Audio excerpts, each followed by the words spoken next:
រះតែពេលថ្ងៃលុំលងរីត្រីត្រូវពងរស្មីនៃទួងប្រខាឲ្យខ្ញុំពេញវ័យមានសេរីដាតែដូចជាគ្មានន័យទេបំរើចិត្តទេជាងខ្លួនកោតជាព្រះច័ន្ទមិនស្ដាយរាំងសម័យស្ម័គ្រជួយរីត្រីបញ្ចេញរស្មីជុះសាយសូរ្យា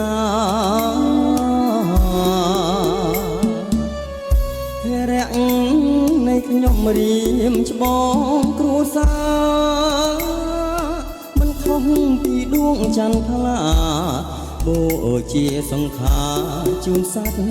ឈាមឯងស្នេហា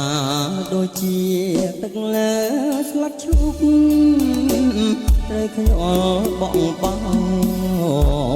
យំសោកបកប្រានស្ដាយឈូកលប់ใจ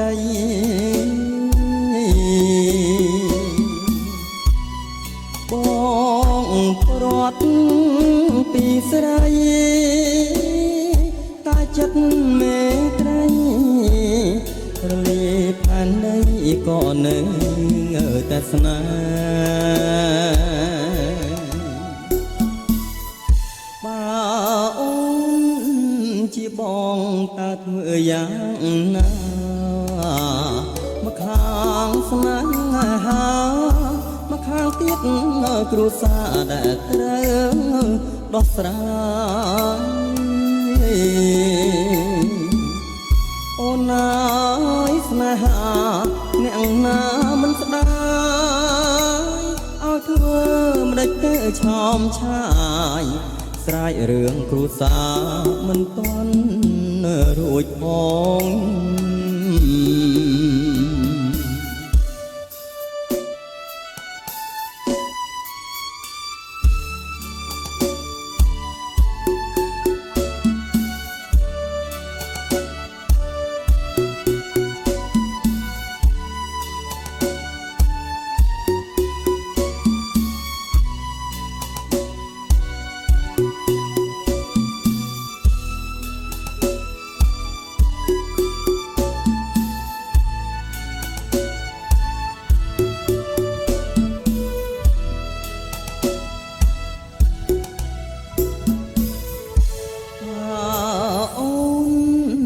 ជាបងតើធ្វើយ៉ាង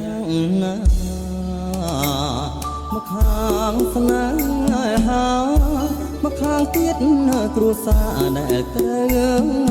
ដោះស្រាយអូនអើយស្នេហាអ្នកណាមិនស្ដាយ